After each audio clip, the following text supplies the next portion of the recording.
असा बसलाय. आता मी देवपूजा कशी करायची? हा कशी करायची? तू तिकडे मागे दिसायला असं इथे दिसायलाय. अरे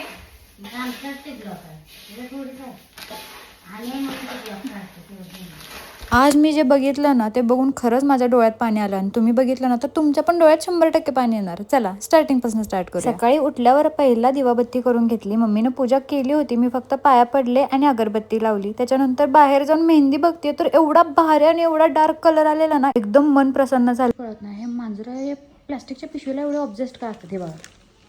नाकाम कोशिश अंदर घुसणे की. आज नोवाला काय झालं काय माहिती नुसतं मागं पुढे फिरालता आणि घेऊन फिर म्हणालता. आता ह्याला किटवर घेऊन बसायचं म्हणून ना मी मोक्यावर चोका मारला आणि त्याला म्हणलं आज कपडे घालायचे. तसं बघायला गेलं ना तर नोवा एकदम शांत आणि हुशार बाळ आहे माझं. त्याला प्रत्येक माझी गोष्ट कळते. हा सर्वांना आमच्याकडून व आमच्या परिवाराकडून दिवाळीच्या खूप खूप शुभेच्छा. आज मी लई खुश होतो. पहिल्यांदा माझा आवडता व्यक्ती मला भेटायला माझ्या गावाकडे येणार होता आणि त्यांनाच घ्यायला जायची माझी ही एक्साइटमेंट होती. आता माझ्या चेहऱ्यावरचा आनंद बघून नजर तेवढी लावू नका. लई दिवस झालं शूट मुळे ना मला बाळमामाच्या पालखीकडे पण जायला होत नव्हतं. आज म्हणलं जाऊन येऊया आणि आज अमावस्या पण होती. तिथं जाऊन बघतोय तर काय हे सगळं बघायला भेटलं. फक्त मनात एकच विचार होता की त्या मुलीला किती त्रास होत असेल.